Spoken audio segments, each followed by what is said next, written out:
Bismillahirrahmanirrahim. Assalamualaikum warahmatullahi wabarakatuh. Innal hamdalillah nahmaduhu wa nasta'inuhu wa nastaghfiruh wa na'udzu billahi min sururi anfusina wa min sayyiati a'malina.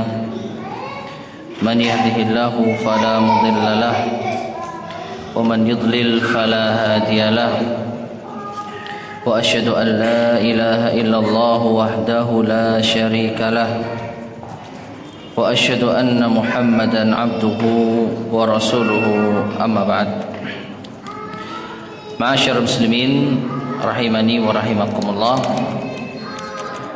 Alhamdulillah, kita lanjutkan kembali kajian kita, meneruskan pembahasan dari kitab Al-Qawaid Al-Fiqhiyah, kaidah-kaidah praktis dalam memahami fikih Islami yang disusun oleh Ustadzuna Ahmad Sabiq bin Abdul Latif Abu Yusuf hafizahullah ta'ala. Kita memasuki cabang kaidah yang terakhir, yaitu yang ke-10 dari kaidah yang kedua, al-yaqinu la yazulu bisyak. Kaidah yang kedua yang kita telah bahas beberapa pertemuan sebelumnya di halaman ke-28, al-yaqinu la yazulu bisyak, sesuatu yang yakin tidak bisa hilang dengan keraguan. Telah kita bahas kaidah ini secara panjang lebar, termasuk makna-makna yang terkandung di dalamnya, contoh-contohnya dan cabang-cabangnya. Nah, kita memasuki kaidah yang ke-10, yaitu dari cabang kaidah yang kedua ini yang akan mengakhiri pembahasan kita pada kaidah yang kedua. Kita lanjutkan di halaman ke-58. Kaidah ke-10. La ibrata bidzannil bayyini khata'uhu. La ibrata, tidak ada ibrah, tidak dianggap bidzanni, dengan suatu dzan, prasangka, al-bayyini, yang jelas, khata'uhu, kesalahannya. Ini kalau diterjemahkan kata per kata.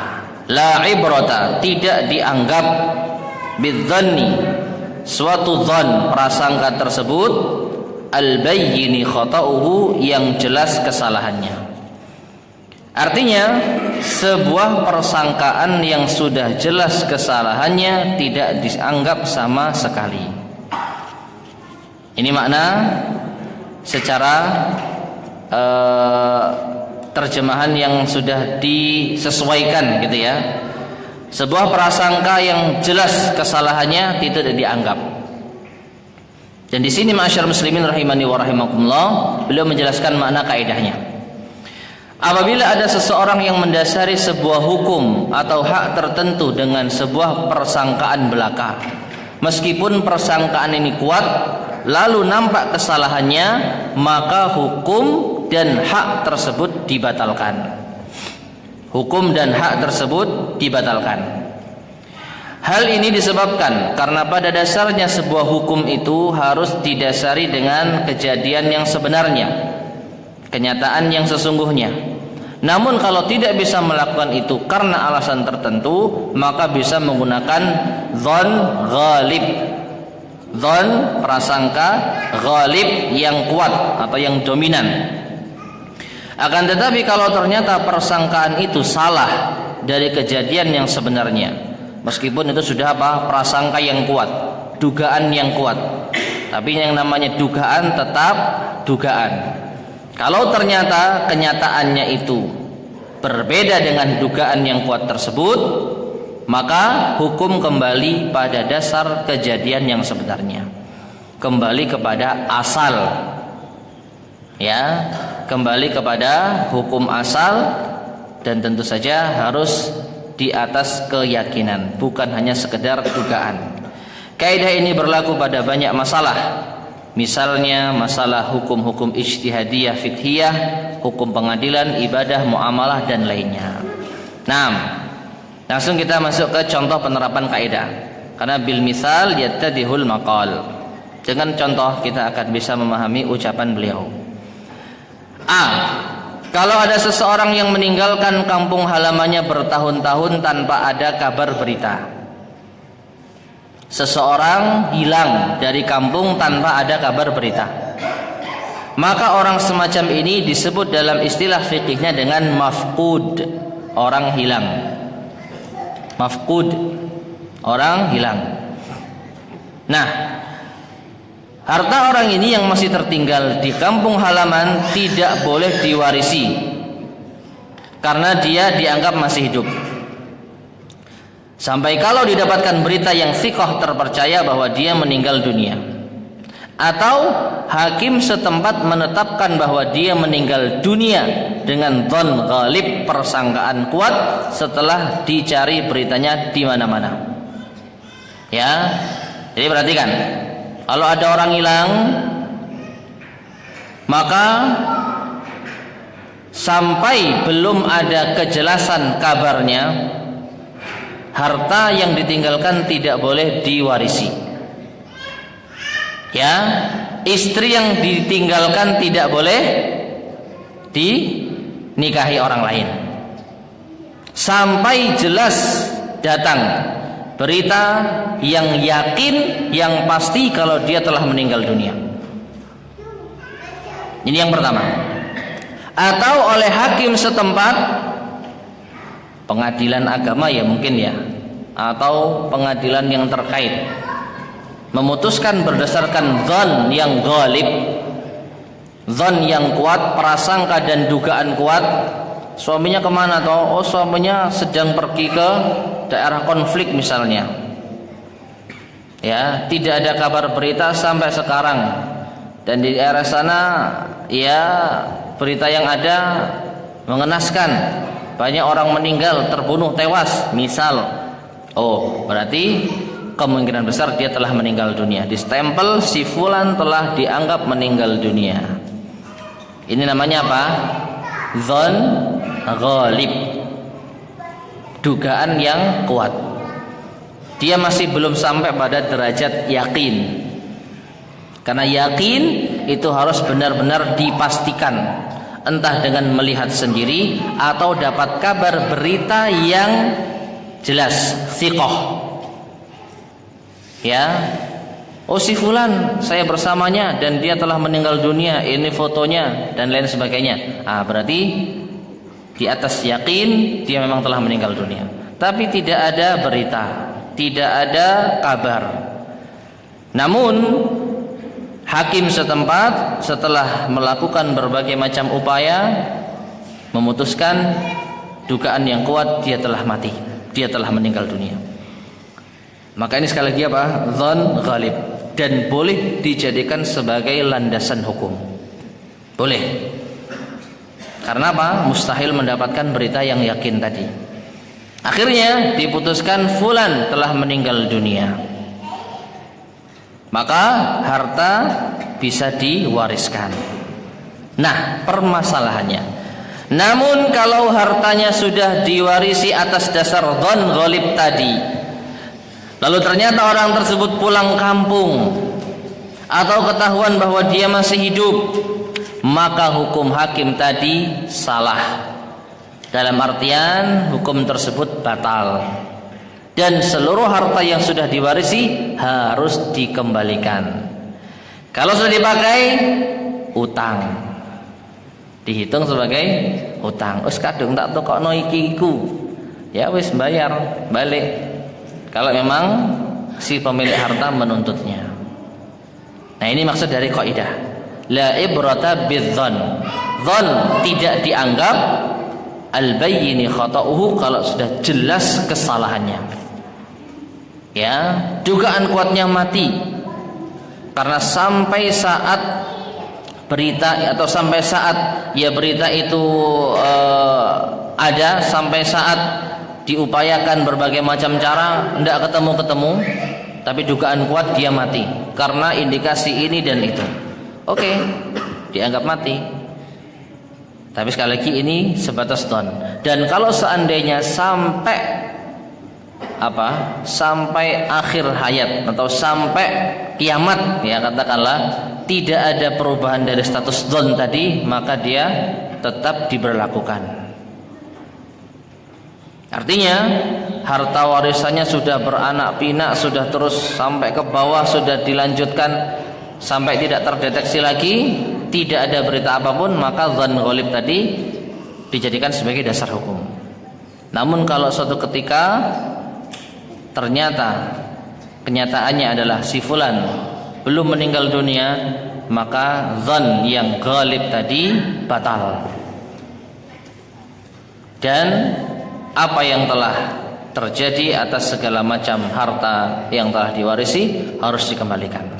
Ini contoh yang pertama. B, contoh yang kedua. Kalau seseorang menyangka bahwa dia sholat dalam keadaan suci, kemudian nampak baginya dengan yakin bahwa dia sholat tadi tanpa bersuci, maka wajib mengulangi sholatnya. Ya, misalnya seseorang telah belajar kaidah tadi, kaidah yang kedua, al-yaqinu la yazulu bisyak. Al-yaqinu la yazulu bisyak.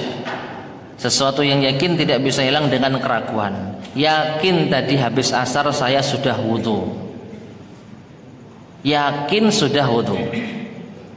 Kemudian antara ba'da asar sampai menjelang maghrib, seingat saya nggak ada hadas. Seingat saya tidak buang air kecil maupun buang air besar. Maka dugaan kuat saya tidak berhadas. Saya yakin masih punya wudu. Akhirnya dia sholat. Namun setelah sholat dia benar-benar ingat, oh iya tadi ternyata pas jam 5 sempat saya kentut, ya. Baru ingat, ya, baru ingat ternyata saya jelas-jelas kentut. Wong saya kentut tak buat mainan misalnya gitu ya, ngentuti teman misalnya, ya. Makanya dia ingat, ya, benar-benar ingat dia. Maka ini yang yakin. Sedangkan dugaan kuat tidak batal selama ba'da asar sampai menjelang maghrib, batal. Dugaan kuat ini gugur dengan adanya keyakinan kentut tadi. Maka dia harus mengulangi sholatnya. Ini contoh yang pertama dari poin B. Contoh berikutnya, begitu pula dengan orang yang bersuci dengan air yang dia sangka bahwa air tersebut suci. Namun setelah bersuci ketahuan bahwa air tersebut najis, maka bersucinya yang tadi tidak sah. Bersuci yang tadi tidak sah. Wallahu a'lam bishawab. Ya. Mungkin yang dimaksud di sini adalah dengan mengikuti salah satu pendapat para ulama yang mensyaratkan air tersebut suci dan mensucikan kalau mencapai 2 kullah. Pernah dengar ya? Ya.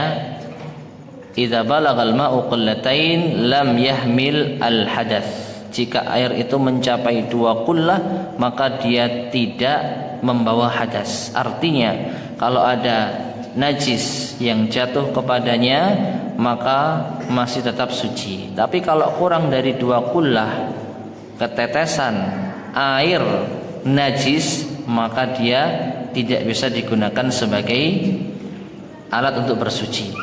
Nah, ini sebagian mazhab, khususnya mazhab Syafi'iyah. Jadi anggaplah kita memakai mazhab Syafi'iyah. Nah, jadi orang ketika memakai kamar mandi bak yang cuma 1 ember dan itu nggak sampai 2 kullah. Dia nggak sampai 2 kullah. Ya, dia lihat bak tersebut, ember tersebut hukum asalnya suci. Dibau airnya, bau air, warnanya warna air jernih dan rasanya pas wudu ya seger-seger aja. Nah, berarti secara asal dugaan kuat air ini apa? Suci dan mensucikan. Setelah berwudu, qadarullah ada kawannya yang baru datang. Loh, kamu tadi berwudu di mana? Di ember itu. Waduh, habis dikencing anakku. Nah, ini. Waduh. Ya, mau tak buang belum sempat. Anakku tak singgah nosik tadi. Nah, ya, dan kencing anak kecil laki-laki najis, apalagi udah bisa jalan, najis, dan dia masuk ke dalam bak air tersebut, meskipun sedikit menurut mazhab Syafi'iyah, kalau nggak sampai 2 kula air tersebut apa? Jadi mutanajis dia. Jadi status airnya najis, meskipun dirasa, dibau dan warnanya tetap seperti air. Ya. Nah, maka datang suatu berita yang yakin air itu habis kena kencing. Batallah dzan yang tadi. Batallah dzan ghalib tadi. Dugaan kuat kalau air itu suci. Nah, ya. Jadi ini diantara contoh dari cabang kaidah yang ke-10. Jadi intinya ma'asyar muslimin rahimani wa rahimakumullah, kalau kita punya dugaan kuat dalam suatu perkara, ya, kemudian setelah dugaan kuat itu kita amalkan dan kita berlakukan, ternyata datang suatu berita yang yakin yang menyalahi dugaan kuat tersebut, maka dugaan kuat tersebut harus kita batalkan. Harus kita beralih kepada yang yakin tadi. Jadi konsekuensi yang telah diamalkan dari apa yang dibangun atas dugaan kuat tadi harus dibatalkan, diulangi. Kalau itu salat, ulangi salatnya. Kalau itu bersuci atau taharah, ulangi wudunya dan yang semisalnya. Nah, adapun berikutnya lihat Al-Wajiz fi Idahi Qawaidil Fiqh Al-Kulliyah oleh Syekh Dr. Muhammad Sidqi bin Ahmad Al-Burnu halaman 179 dan seterusnya. Wallahu a'lam bishawab. Nah, selesailah kita membahas kaidah yang kedua, al-yaqinu la yazulu bisyak, dengan berbagai macam contoh-contoh penerapan kaidah beserta cabang-cabang kaidah. Baik. Kita lanjutkan kaidah yang ketiga. Namun sebelum dilanjutkan, barangkali ada yang tanyakan. Contoh pertama tadi orang menyatakan hilal, setelah di akhir-akhir sudah dinyatakan hilal, ternyata Kembali. ya, tapi istrinya sudah ada dinikahi orang lain, itu apakah perlu iddah dulu atau tidak perlu? Istrinya disuruh milih, mau balik atau tetap.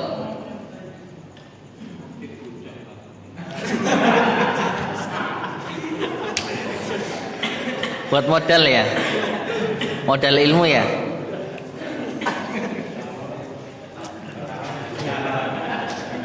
Atau Anda menjumpai seorang wanita yang seperti itu?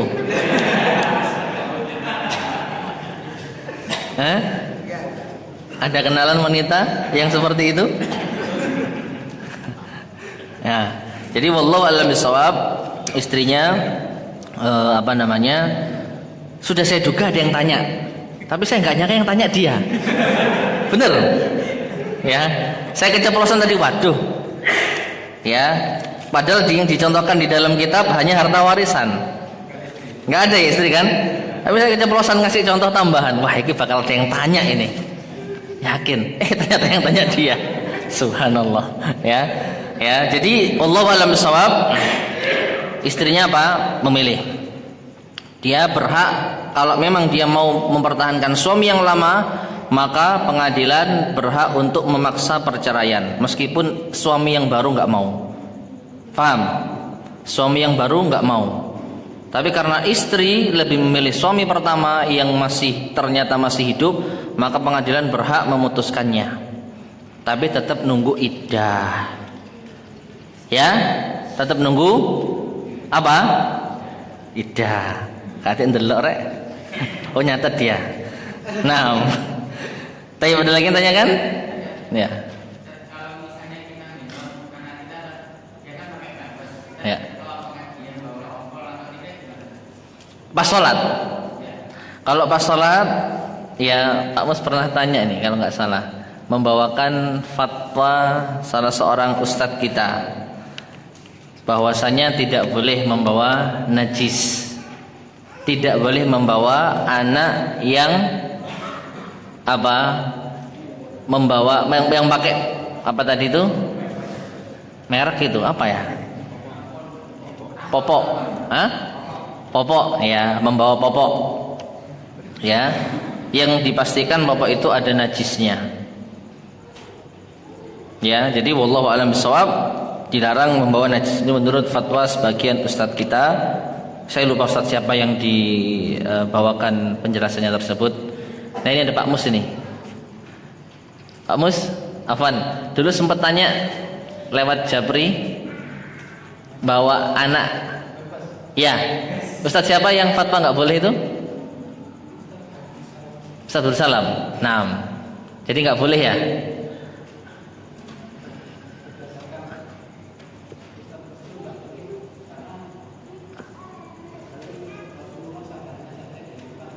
Nah, ya pendalilannya seperti itu. Jadi sandal saja yang sudah ketahuan ada najisnya itu dikipatkan, dibuang, maka apalagi jelas-jelas di dekat perut kita gendong bayi yang bawa najis. Wallahu a'lam bishawab. Saya pribadi tidak mengetahui masalah ini secara pasti, tapi kalau ada fatwa ustadz kita yang seperti itu, ya tentu ini lebih baik untuk kita ikuti. Ya, jadi kalau tahu anak kita kencing, tahu dalam popok kita, apalagi waktunya sudah cukup lama ya. Kalau baru saja mungkin kita dzan ghalib, baru kita ganti ya, dzan ghalibnya, oh anak kita masih belum pipis, kita gendong tidak apa-apa, di atas dzan ghalib. Tapi kalau ada waktu yang cukup lama, apalagi pas megang genjur-genjur kerasa loh. Ya, kalau ada kencingnya itu agak genjur-genjur dia, nggak padat gitu. Nah, berarti jelas itu ada kencingnya. Maka ya tidak kita gendong. Adapun anak itu megangi kita dalam keadaan gandoli gitu ya, maka insya Allah tidak mengapa. Yang jelas kita tidak membawanya untuk sholat. Itu yang lebih baik demi menghindar dari kekhawatiran sholat kita tidak sah. Wallahu a'lam. Tayyib, ada lagi? Kaidah yang kedua ada. Tayyib, lanjut. Kaidah yang ketiga dari 5 al-qawaid al-kubra, 5 kaidah besar. Yang pertama, innamal a'malu binniyat, atau yang lebih masyhur itu itu yang kemarin ya, innamal a'malu binniyat. Yang lebih masyhur apa itu? Al-umuru bimaqasidiha. Nah, lupa saya. Atau al-umuru bimaqasidiha. Kaidah yang kedua, al-yaqinu la yazulu bisyak. Nah, kaidah yang ketiga di antara kaidah kubra, al-masyaqqatu tajlibut taysir. Al-masyaqqatu tajlibut taysir. Masyaqqah, kesulitan, itu tajlibut taysir, membawa kemudahan. Ya, al-masyaqqah, kesulitan, itu membawa kepada kemudahan. Mana kaidah? Al-masyaqqah berarti kepayahan, kesulitan, dan kerepotan. Sedangkan at-taysir artinya adalah kemudahan dan keringanan. Tadi kata yassara yuyassiru taysiran, memudahkan, meringankan. Dari sini maka secara bahasa kaidah ini mempunyai pengertian bahwa sebuah kesulitan akan menjadi sebab datangnya kemudahan dan keringanan. Sebuah kesulitan akan menjadi sebab datangnya kemudahan dan keringanan. Ya, adapun secara istilah para ulama, maka kaidah ini berarti hukum-hukum syar'i yang dalam prakteknya menimbulkan kesulitan dan kepayahan serta kerumitan bagi seorang mukallaf, yaitu orang yang diberi beban syar'i, maka syariat Islam meringankannya agar bisa dilakukan dengan mudah dan ringan. Lihat rujukan yang disebutkan oleh Al-Ustadz di sini. Nah, jadi kaidah ini intinya kalau ada suatu kesulitan dalam melakukan suatu ibadah karena keterbatasan kita, ya, karena kelemahan kita, karena kerepotan kita, maka di sini pasti ada kemudahan dari syariat untuk kita. Ya, contoh yang paling jelas adalah apabila seseorang tidak mampu sholat berdiri, maka boleh sholat apa? Duduk. Ini salah satu dalil dari kaidah. Sholli qa'iman fa illam tastati fa qa'idan. Sholatlah dalam keadaan berdiri. Kalau tidak mampu maka dalam keadaan duduk. Fa illam tastati fa ala jambin. Kalau tidak mampu duduk maka sholatlah dalam keadaan berdiri. Nah ini diantara satu dari sekian banyak kemudahan-kemudahan di dalam agama Islam. Karena yakinlah, la yukallifullahu nafsan illa wus'aha. Allah tidak membebani satu jiwa pun melainkan sesuai dengan kemampuannya. Artinya tidak ada yang tidak bisa diamalkan di dalam agama Islam. Adapun dalil dari kaidah ini banyak disebutkan oleh Al-Ustadz Hafidahullah, baik dari Al-Quran maupun As-Sunnah. Taib, kita bacakan semuanya. Dalil kaidah, banyak sekali dalil-dalil yang menunjukkan pada kaidah ini yang bisa kita ringkaskan menjadi sebagai berikut. Yang pertama dalil dari Al-Quranul Karim. Yang pertama, Allah Azza wa Jalla berfirman di dalam surat Al-Baqarah ayat 185. Yuridullahu bikumul yusra wa la yuridu bikumul usra. Yuridullahu bikumul yusra wa la yuridu bikumul usra. Yang artinya Allah menginginkan bagi kalian kemudahan dan tidak menginginkan bagi kalian kesulitan. Maka ayat ini jelas. Allah Subhanahu wa taala menginginkan kemudahan bagi hamba-hambanya. Maka ini menunjukkan segala ajaran agama kita tidak ada yang sulit. Semua perintah-perintah dari Al-Quran maupun As-Sunnah tidak ada yang mustahil dikerjakan. Karena Allah menginginkan kemudahan, tidak menginginkan kesulitan. Yang kedua, Allah Azza wa Jalla berfirman di dalam surat Al-Baqarah ayat 286. La yukallifullahu nafsan illa wus'aha. Ya, la yukallifullahu nafsan illa wus'aha. Allah tidak membebani seorang jiwa pun kecuali sesuai kemampuannya, sesuai dengan kemampuannya. Sesuai dengan kemampuan maka bermakna apa yang bisa dilakukannya, apa yang mudah untuk ia lakukan. Adapun yang sulit dan mustahil ia lakukan tidak akan dibebani oleh Allah Subhanahu wa taala. Nah ini ayat yang kedua. Ayat yang ketiga, Allah Azza wa Jalla juga berfirman di dalam surat Al-Baqarah ayat 286. Lanjutannya ya. Rabbana wa la tahmil 'alaina isran kama hamaltahu 'alal ladzina min qablina. Rabbana wa la tuhammilna ma la taqata lana bih. Yang artinya, wahai Rabb kami, janganlah engkau bebankan kepada kami beban yang berat yang sebagaimana engkau bebankan kepada orang-orang sebelum kami. Ini menunjukkan orang-orang sebelum kami, sebelum kita, sebelum umat Islam, sebelum umatnya Nabi Muhammad SAW, terkadang ada sebagian syariat yang berat menurut mereka. Di antara contohnya apa? Di zaman Bani Israel, syarat diterimanya taubat itu harus membunuh dirinya sendiri.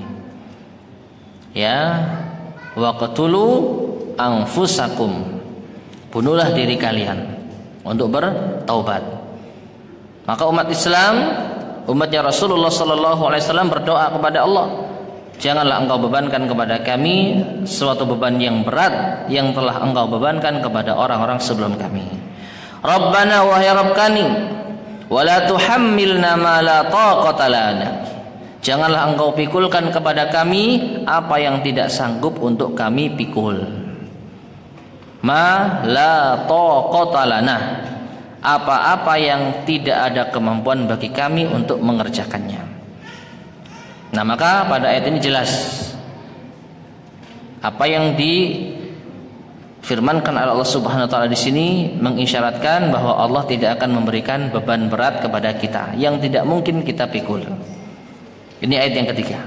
Ayat yang keempat, Allah Subhanahu wa taala berfirman di dalam surat An-Nisa ayat ke-28, yuridullahu ayyukhaffifa ankum. Yuridullahu ayyukhaffifa ankum. Allah menginginkan untuk meringankan atas kalian. Allah berkehendak menginginkan untuk meringankan dari kalian atau atas kalian. Ya, jadi at-takhfif, peringanan, ini adalah kehendak dari Allah Subhanahu wa taala. Allah menghendaki kita mendapatkan keringanan, khususnya dalam masalah-masalah yang kita tidak mampu mengerjakannya. Yang kelima, firman Allah Subhanahu wa taala dalam surat Al-Maidah ayat yang ke-6, ma yuridullahu liyaj'ala 'alaikum min haraj. Ma yuridullah, tidaklah Allah menginginkan liyaj'ala 'alaikum, untuk menjadikan kalian min haraj, berupa kesulitan. Ya, sebagaimana Allah menghendaki keringanan dan kemudahan di ayat-ayat sebelumnya, maka pada ayat ini sebaliknya, Allah tidak menghendaki bagi kalian berupa kesulitan. Ini penegasan sekali lagi, Allah ingin untuk memudahkan kita. Dan yang terakhir, ayat yang dijadikan dalil dari kaidah ini dalam surat Al-Hajj ayat ke-78. Surat Al-Hajj ayat ke-78. Allah berfirman, "Wa ma ja'ala 'alaikum fid dini min haraj." Wa ma ja'ala 'alaikum, dan sekali-kali Dia, yaitu Allah, tidak menjadikan atas kalian fid din, dalam urusan agama ini, min haraj, suatu kesempitan, suatu kesusahan. Ma'asyiral muslimin rahimani wa rahimakumullah. Dalam ayat ini ada suatu faidah. Ya, ada suatu faidah bahwasanya segala sesuatu yang memang itu berasal dari agama kita secara sah, sahih, baik itu Al-Quran maupun As-Sunnah, maka tidak akan ada yang namanya kesulitan. Pasti manusia mampu mengerjakannya. Fiddin, dalam agama ini, dalam Islam tidak ada kesulitan, tidak ada kesempitan. Tetapi ya, adapun segala sesuatu yang disandarkan kepada Islam berupa amalan-amalan tertentu, berupa zikir-zikir tertentu, berupa tata cara tertentu yang itu bukan dari Islam, tapi disandarkan ini dari Islam, lalu membuat orang kesulitan, bahkan mustahil untuk diamalkan, maka ini menjadi dalil bahwa ini pasti bukan dari Islam. Kalau ada tata cara tertentu yang memberatkan, menyulitkan, bahkan mustahil untuk bisa dikerjakan, ya, dan tidak ada dasarnya dari Al-Quran maupun As-Sunnah, maka bisa dipastikan itu bukan dari Islam. Karena Islam itu mudah. Kalau sulit seperti ini bukan Islam. Dan kalau bukan Islam, tentu patut untuk kita tinggalkan. Karena Allah mengatakan, wa ma ja'ala 'alaikum fid din. Tidaklah Allah menjadikan di dalam agama terbatas. Kalau agama Islam, pokoknya agama Islam, syariat Islam, min haraj, tidak ada kesulitan, tidak ada kesempitan. Adapun yang di luar Islam, yang dimasukkan ke dalam agama Islam dan disandarkan ini dari Islam, yang berupa amalan-amalan yang sulit, yang mustahil dilakukan, maka paling tidak Allah tidak bertanggung jawab. Itu bukan dari Islam. Meskipun orang menganggap itu dari Islam. Ya. Jadi sekali lagi, kaidah di dalam agama kita, kalau itu dari Islam pasti mudah. Adapun yang mempersulit, ya, yang membuat orang terhimpit, sempit, ya, terjepit, apalagi terhimpit, terjepit, sulit, Yang id Pak, nggak enak kalau nggak id. Ya. Nah, ya mau mengadakan mantenan. Ini bulannya bulan nggak baik ini. Nah, ini bulannya bulan Suro. Hati-hati kamu. Wah, kok sulit banget sih. Orang mau mantenan, sudah ada calon, sudah ada uang, nggak boleh sama orang tua gara-gara bulan. Bulannya udah dapat, cocok bulannya. Sik calonmu, piye calonmu? Oh, calon saya ini anak kelima dari 5 bersaudara wanita semua. Waduh, nggak boleh ketemu sama kamu. Barangkali ada keyakinan seperti itu ya? Ada ya? Ya makanya intinya ada kan keyakinan seperti itu. Harus ketemu dengan anak keberapa gitu ya. Lahirnya di bulan apa? Wah, nggak bisa ini jadi jodohmu ini. Waduh, kok sempit ya, kok sulit ya. Mau beli rumah, ternyata rumahnya itu apa? Tusuk sate. Murah Pak ini. Loh, tapi tusuk sate. Wah, jangan. Wah, ini kok angel mentong. Nah, maka pasti ini bukan dari Islam. Pasti ini bukan dari Islam. Ya, karena apa? Memenjara manusia dengan keyakinan-keyakinan yang batil. Islam mudah. Ya, apa yang baik datangnya dari Allah Subhanahu wa taala. Apapun yang ditakdirkan Allah pasti terbaik bagi kita. Tidak terkait dengan keyakinan-keyakinan khurafat dan yang semisalnya. Nah, itu dalil dari Al-Qur'anul Karim. Adapun dari As-Sunnah, yang pertama, hadis Abu Umamah. An-Nabi Umamah qala Nabi sallallahu alaihi wasallam. Dari Abu Umamah, Nabi sallallahu alaihi wasallam bersabda, "Inni lam ub'ats bil yahudiyyati wala bin nasraniyyati, walakinni bu'istu bil hanifiyyati samhah." Rasulullah sallallahu alaihi wasallam bersabda, sesungguhnya saya tidak diutus dengan membawa agama Yahudi dan Nasrani. Jadi ini penegasan Nabi kita bukan Yahudi dan bukan Nasrani. Walakinni akan tetapi aku bu'istu diutus bil hanifiyyati samha, dengan membawa agama hanifiyah, lurus, samhah dan mudah, tidak sulit. Maka ini menunjukkan selain Islam maka dia agama yang sulit, baik itu Yahudi maupun Nasrani. Adzan. Sudah adzan nggih? Nah, taib bisa adzan terlebih dahulu mungkin.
Taib, kita lanjutkan sedikit lagi.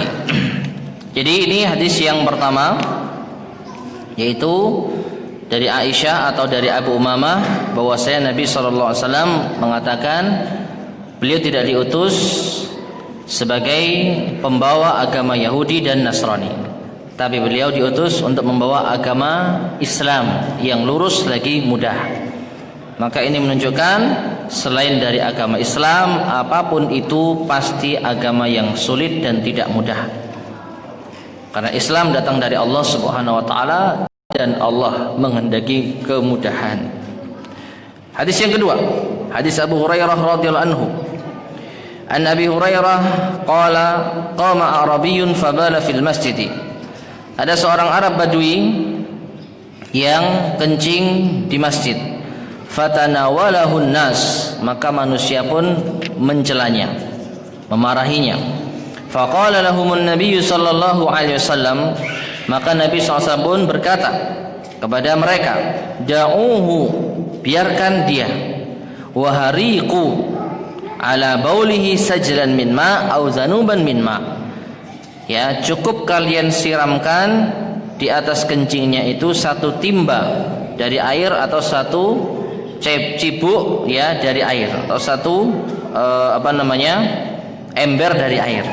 Fa innama bu'itstum muyassirin wa lam tub'atsu mu'assirin.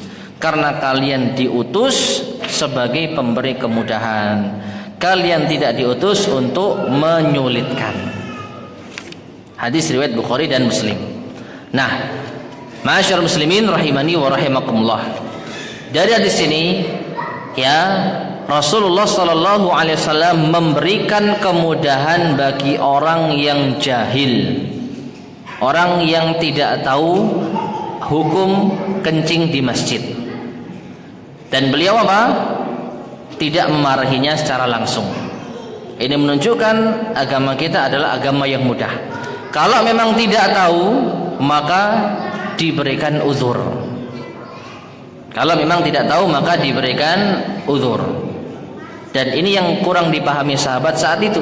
Para sahabat karena tahu orang kencing di masjid, maka langsung dicela, langsung dimarahi. Ya, namun ternyata justru Rasulullah SAW memerintahkan mereka untuk menahan marah mereka. Jadi ini dalil kalau Islam itu agama yang mudah. Kalau orang nggak tahu, diajari dengan cara yang baik.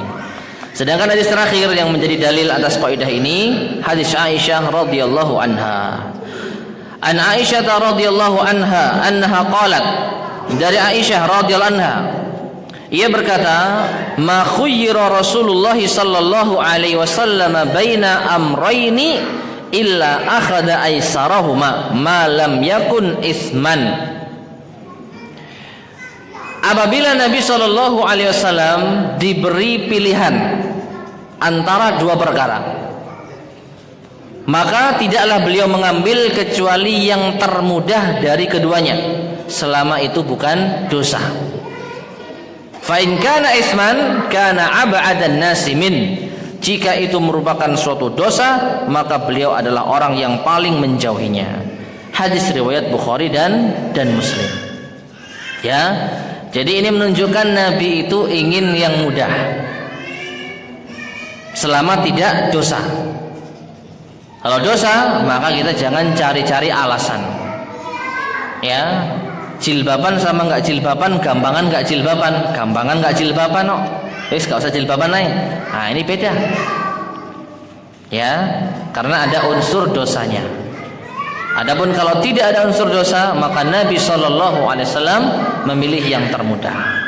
Misal, lewat sebelah kanan jalannya alus, lewat sebelah kiri geronjalan, sama-sama sampainya, sama-sama jaraknya, maka milih yang halus.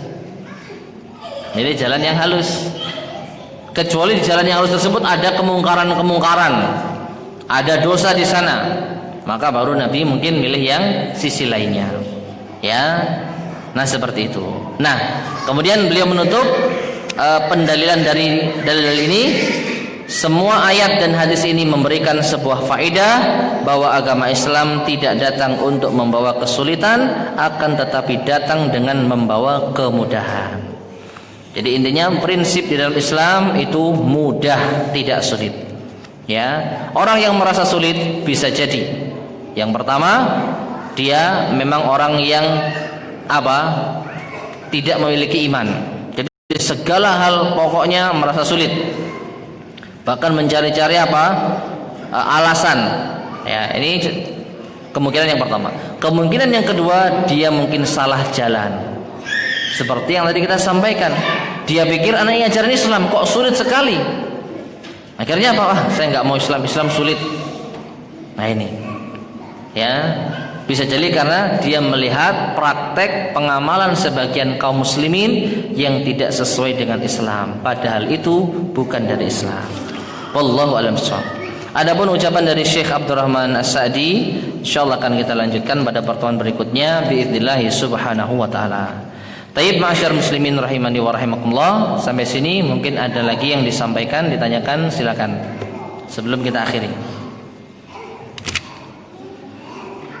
Belum masuk ke dalam kaidah ya, praktek ataupun inti dari kaidah. Tidak ada? Ya.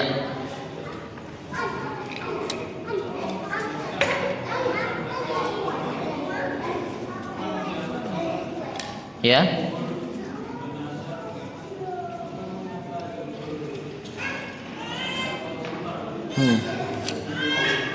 Taib. Ada perbedaan pendapat di kalangan para ulama. Ada perbedaan pendapat di kalangan para ulama tentang kebolehan menjamak salat. Ya, dalam keadaan tanpa ada udzur syar'i. Baik sakit, hujan maupun safar. Sebagian para ulama membolehkan berdasarkan hadis tersebut.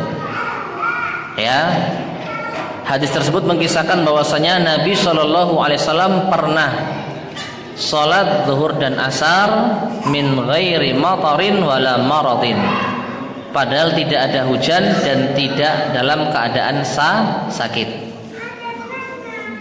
Sehingga mereka menyimpulkan berarti ini menunjukkan bolehnya kita menjamak salat sesekali tanpa uzur. Boleh menjamak salat sesekali tanpa uzur. Tidak ada keperluan apa-apa kita salatnya dijamak sesekali. Tapi sebagian para ulama tidak sependapat dengan pendapat ini. Ya, justru hadis itu menunjukkan secara asal salat itu dijamak kalau ada uzur. Mengapa? Karena yang dipahami oleh para sahabat biasanya Nabi menjamak salat itu karena uzur, karena hujan atau karena sakit. Lah Nabi kok mengerjakan sesekali? Ya paling tidak ini kekhususan untuk Nabi, khusus Nabi saja. Adapun umatnya, maka kalau mau jamak maka dia harus ada uzurnya, entah itu sakit, hujan ataupun safar. Dan wallahu alam bishawab, kalau saya pribadi mengikuti pendapat yang pertama. Nabi pernah sholat di jamak tanpa udzur, maka kita pun juga boleh melakukannya. Karena hukum asal perbuatan Nabi berlaku bagi para umatnya. Cuman ya dilakukan sesekali, jangan sering-sering. Ya, jangan sering-sering jamak tanpa udzur. Mungkin seperti itu. Wallahu a'lam bishawab. Ada lagi yang disampaikan?